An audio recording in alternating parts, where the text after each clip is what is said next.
నమస్కారం. ఆఫ్ఘనిస్తాన్ పేరు వినగానే మన మనసులో చాలా చిత్రాలు మెదులుతాయి. యుద్ధం, పేదరికం, సంప్రదాయాలు. కాని ఈ దేశానికి ఒక శక్తివంతమైన, అద్భుతమైన కోణం కూడా ఉంది. అదే ఆ దేశ మహిళలు. ఈరోజు ఆఫ్ఘనిస్తాన్ మహిళల గురించి చాలామందికి తెలియని కొన్ని ఆశ్చర్యకరమైన విషయాలను తెలుసుకుందాం. ఆఫ్ఘనిస్తాన్ మహిళలు కేవలం బాధితులు కాదు, వారు పోరాట యోధులు. గత 50 ఏళ్లలో మారుతున్న రాజకీయ దృశ్యంలో వారు తమ హక్కుల కోసం నిరంతరం పోరాడారు. తాలిబాన్ పాలనలో అనేక హక్కులు కోల్పోయినా వారు నిరాశ చెందలేదు. వారు రహస్యంగా పాఠశాలలు నిర్వహించారు, ఇళ్లలో విద్యను బోధించారు, తమ కవిత్వం, కలల ద్వారా తమ గొంతుకను వినిపించారు. తమ హక్కుల కోసం వీధుల్లోకి వచ్చి నిరసనలు తెలిపారు.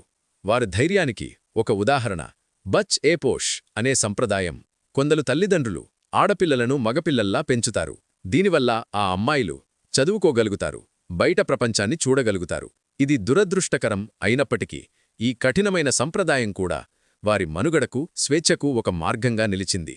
ఆఫ్ఘాన్ మహిళలు క్రీడల్లోనూ తమ ప్రతిభను చాటుకుంటున్నారు. తాలిబాన్ పాలనకు ముందు ఫుట్బాల్, బాక్సింగ్, క్రికెట్ వంటి క్రీడల్లో వారు చురుకుగా పాల్గొన్నారు. ఆ సమయంలో వారు ఆకట్టుకునే విజయాలు సాధించారు. ఉదాహరణకు 2011లో ఆఫ్ఘనిస్తాన్ మహిళల క్రికెట్ జట్టు ఏర్పాటైంది. ఈ జట్టును తాలిబాన్ పాలన తర్వాత మళ్లీ నిషేధించినప్పటికీ చాలామంది మహిళా క్రీడాకారులు తమ పోరాటాన్ని ఆపలేదు. వారు ఇతర దేశాలకు వెళ్లి క్రీడారంగంలో తమ భవిష్యత్తును వెతుక్కుంటున్నారు. తమకు ఇష్టమైన ఆటను ఆడే హక్కు కోసం పోరాడుతూ ప్రపంచానికి స్ఫూర్తిగా నిలుస్తున్నారు. ఆఫ్ఘనిస్తాన్లో మహిళలు సాంకేతికతను ఒక శక్తివంతమైన సాధనంగా ఉపయోగిస్తున్నారు. అనేక మంది మహిళా వ్యవస్థాపకులు, ఎంట్రప్రెన్యూర్స్ ఆన్లైన్ వ్యాపారాలు ప్రారంభించారు. సోషల్ మీడియాను ఉపయోగించి సమాచారాన్ని మార్పిడి చేసుకుంటున్నారు.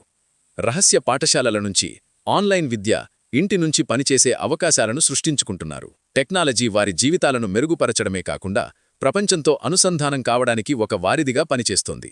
ఈ డిజిటల్ విప్లవం వారికి ఒక కొత్త ఆశా సాధికారతను ఇచ్చింది. ఆఫ్ఘన్ మహిళల కళ, సంస్కృతి అద్భుతమైనవి. వారి సంప్రదాయ చేతి పనులు, రగ్గులనేట, కళాఖండాలు ప్రపంచ ప్రసిద్ధి చెందాయి.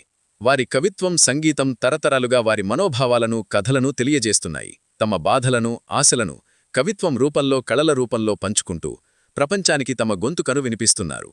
ఈ కళలు వారి సంస్కృతిని, అస్తిత్వాన్ని సజీవంగా ఉంచుతున్నాయి.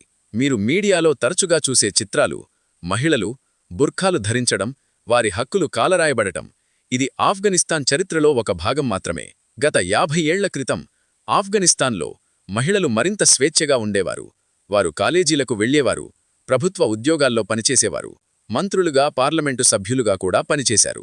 ఆఫ్ఘన్ అమ్మాయి అనే ప్రసిద్ధ నేషనల్ జియోగ్రాఫిక్ ఛాయాచిత్రం వారి నిరంతర పోరాటానికి ఒక దృశ్యమాన చిహ్నంగా నిలిచింది. మహిళల హక్కులను రక్షించినందుకు ఎంతోమంది ప్రముఖులు హత్య చేయబడినప్పటికీ వారు తమ పోరాటాన్ని ఆపలేదు. మహిళల హక్కుల సమస్యను రాజకీయ లాభం కోసం వివిధ గ్రూపులు ఉపయోగించుకున్నప్పటికీ ఈ మహిళలు తమ హక్కుల కోసం నిలబడ్డారు. ఆఫ్ఘనిస్తాన్ మహిళల కథలు మనకు నిరంతర స్ఫూర్తినిస్తాయి. వారు కేవలం పోరాటాల నుంచి బయటపడినవారు కాదు, వారు ఆశ, ధైర్యం, జ్ఞానం వ్యాప్తి చేస్తున్నవారు. వారి పోరాటం నిరంతరం కొనసాగుతోంది. ఈ అద్భుతమైన మహిళల ధైర్యానికి, స్ఫూర్తికి మనమంతా సెల్యూట్ చేద్దాం.